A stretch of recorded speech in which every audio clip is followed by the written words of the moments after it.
All right, Zach, come on into the hotline. You know what I'm saying? Yeah, We've been waiting for you to talk to you for 30 minutes.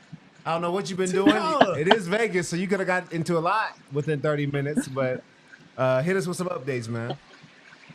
Well, hey, Todd, the Broncos covered the spread at the end of the game, so I know a lot of Broncos fans went home happy because of the win and covering the spread there. And on top of that, guys, Sean Payton, you were just talking about how he felt a little different after this game. I typically come on here after wins and tell you how Sean is trying to bring the team down, trying to keep them calm, keep them level, kind of put them in their place. They did some good things, did some bad things. Not today.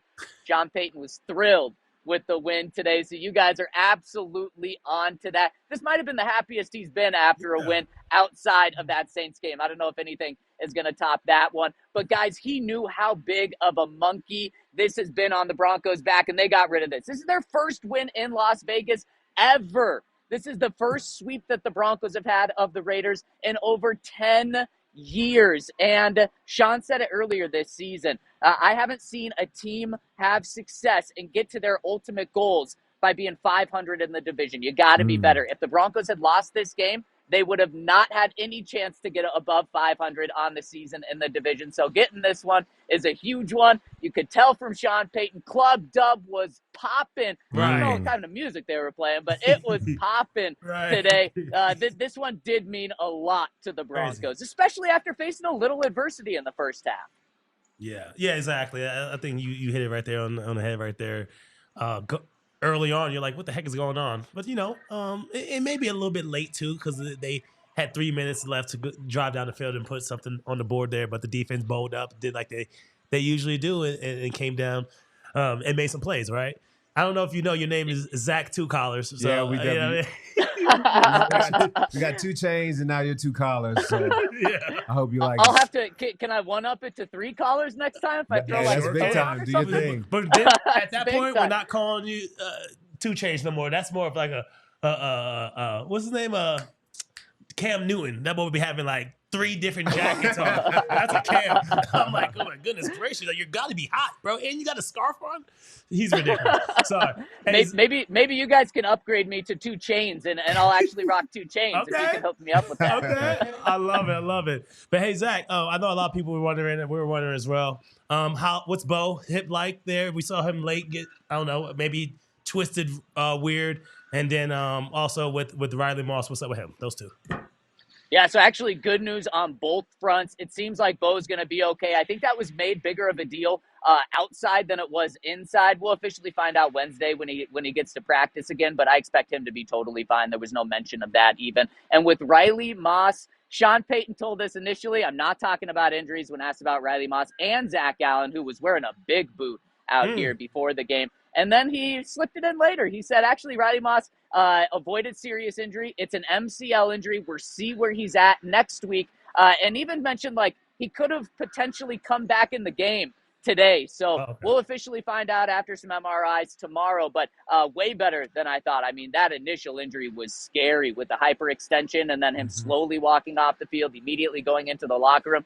I don't really know if there was a chance of him actually coming back into this game. But if so, and the Broncos decided to just put him on the side, that shows you how confident Sean Payton was in this offense, getting enough points in the second half, and then this defense closing it out the way they did. And speaking of closing it out, Nick Benito, guys, got his 10th sack of the season, a strip sack to essentially end the game, win it for the Broncos. And the craziest part about that strip sack, this is the first time ever Nick Benito has had 10 sacks in a season. He didn't do it in college. He didn't do it in high school. It's insane. And then he comes to the NFL and does it at the biggest level and becomes the first Bronco since Bradley Chubb and Von Miller in 2018 to have a 10-sack season. And boy, did that last sack come at a perfect time for Nick.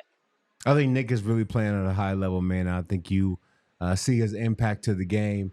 You started off talking about injuries, and, we got a guy back today from injuries.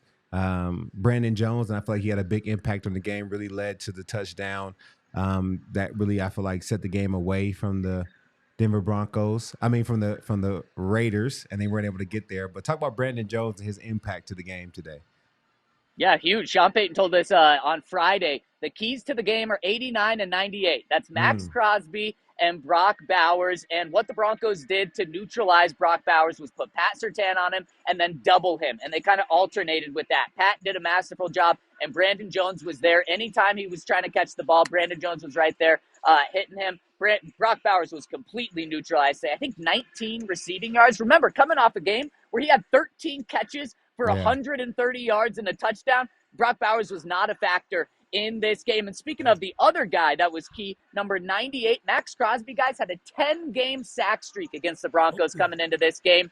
He did not get that sack. Now, he was still very dominant and very good, but he did not ruin the game. He did not get a strip sack that caused the Broncos and caused the game to turn. And one of the biggest points of this game, Todd, was something you brought up, Brandon Jones' interception. That's one thing that Bo Nix pointed to as being the game-changing play in this game. And it reminded me, it wasn't exactly the same, but it reminded me of the last Raiders game at Mile High where they were wearing those throwback uniforms and Pat Surtain had the pick six to really turn the Broncos game around. This wasn't as consequential because it didn't lead to a touchdown, but I mean, it did lead to a touchdown for the Broncos. It set the ball up in the red zone for Denver. And so that was just a game-changing play and huge that Brandon Jones was able to play, even though he wasn't feeling that good.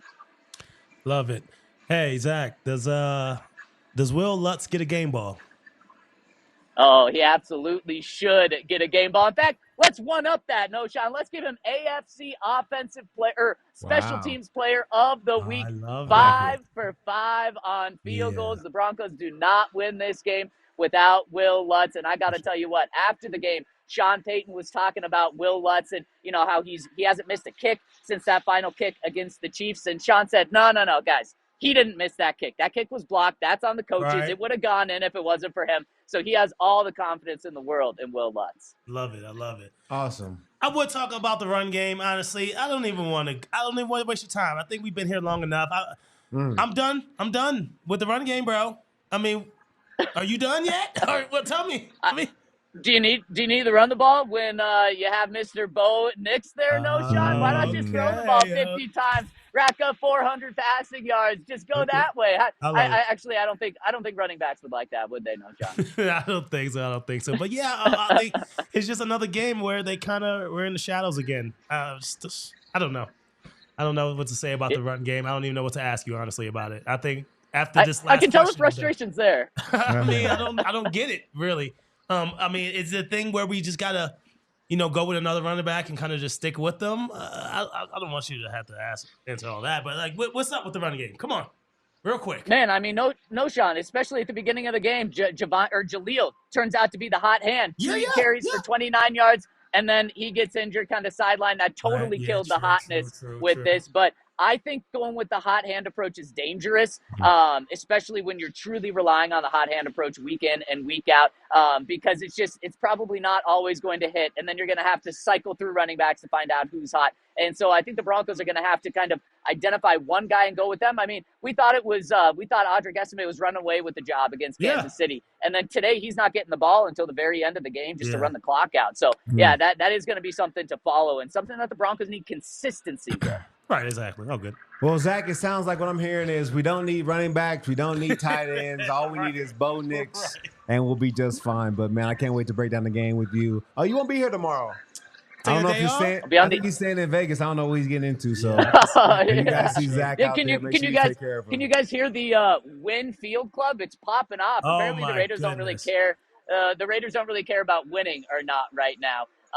So they're just happy celebrating this game that they played. And I got to tell you what, one last thing really quick. Bo Nix said this felt like a mini home game for the Broncos because of how loud Broncos Country was. And I got to tell you, it was at least 50% Broncos fans. It was as loud when the Broncos scored touchdowns as when the Raiders scored touchdowns. So we already knew Los Angeles was a mini home game for the Broncos. Add Las Vegas as a mini home game as well. The Broncos only have one divisional true road game, and that's in Kansas City. I love it, man. Well, I can't wait to see you on Tuesday. I hope you don't have too much fun out there. But it'll be me and Hank tomorrow on the postgame show. But much love, man. Appreciate you for joining us. Safe travels, man. See you, fellas.